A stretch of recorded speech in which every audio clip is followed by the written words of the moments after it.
학생들에게 태블릿을 선물해 줄 때 가장 고민인 부분이 가격과 성능의 적당선을 찾는 것이 가장 어렵습니다. 하지만 오늘 유출로 이 선택의 고민이 좀 더 쉬워질 것 같습니다. 그리고 이번 베타에 숨겨진 업데이트도 있으니 오늘 영상 궁금하시다면 저희 채널 구독, 그리고 이 영상에 좋아요 한 번씩 눌러주세요. 첫 번째 소식은 앞서 말씀드린 저가형 아이패드 소식입니다. 여러분들도 아시다시피 기본 아이패드 시리즈는 다른 라인과 달리 특별한 폼팩터 변화 없이 칩셋의 변화만 주며 9세대까지 판매 중이었습니다.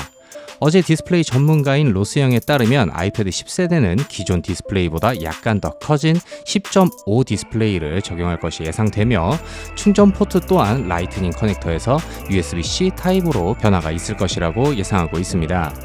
칩셋은 아이폰 12 시리즈에서 사용했던 A14 바이오닉 칩셋으로 업그레이드 될 것이라고 하는데요.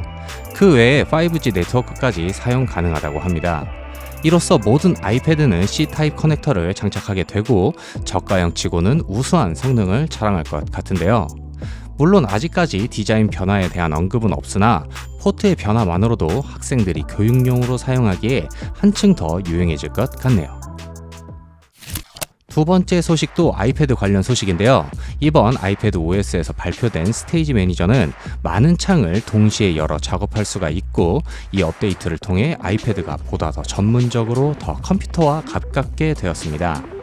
하지만 아쉬운 점은 M1 칩셋을 장착하지 않은 구형 아이패드는 이 기능을 지원하지 않아 아쉬웠죠. 게다가 2017년 이후로 출시된 인텔 맥에서도 이 스테이지 매니저가 동작하는 것을 보면 상대적으로 최근에 발표한 아이패드에서도 동작하지 못할 이유가 없다는 외부 의견이 있었는데요. 이를 궁금해한 웨시는 아이패드 OS의 코드를 열어봤다고 하는데 결론적으로 말하면 코드 확인 결과 사실은 모든 아이패드에서 스테이지 매니저가 사용 가능하지만 애플에서 비활성화한 것으로 밝혀졌습니다.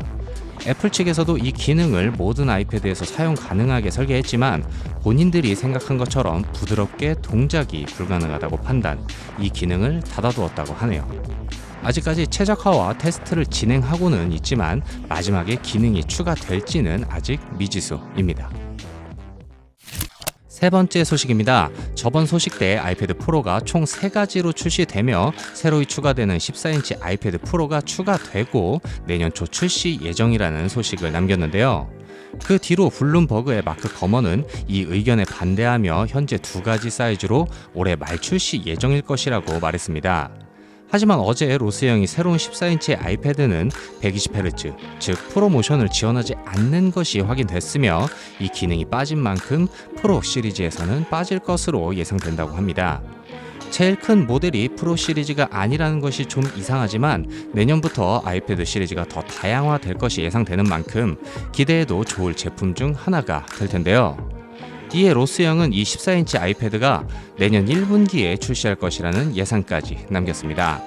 로스영은 이전에 11인치 아이패드 프로가 미니 LED를 적용할 것이라는 예측을 남긴 뒤 며칠 만에 다시 본인의 의견을 수정한 만큼 이번 소식에 대한 신뢰도도 올라갈 것으로 보입니다.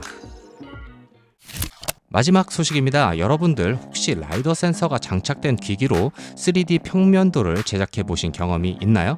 사실 이 기능은 신기하긴 하지만 아직까지 정확하게 동작하지는 않았고 매끄럽지 않은 경향도 있었습니다. 하지만 이번 iOS 16에서 이 기능을 위한 룸플랜이라는 API가 추가되었다고 합니다.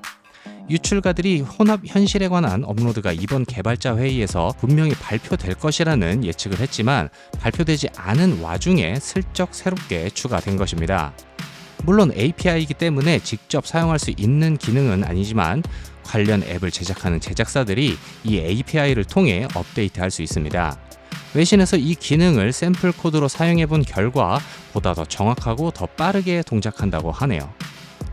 혹시 이 관련 앱을 사용하고 계신 분들이라면 아주 반가운 소식일 수 있겠습니다. 오늘은 아이패드 소식이 많았습니다. 특히나 새로운 사이즈의 아이패드 소식이 많은데 과연 어떤 형태로 출시할지 기대가 됩니다. 여러분들은 어떤 소식이 가장 눈에 들어오셨나요? 여러분들의 의견을 댓글로 공유해 주시고 오늘 소식 재밌으셨다면 저희 채널 구독, 그리고 이 영상에 좋아요 한 번씩 눌러주세요. 그럼 오늘은 여기까지 하도록 하겠습니다. 감사합니다. 되셨습니다.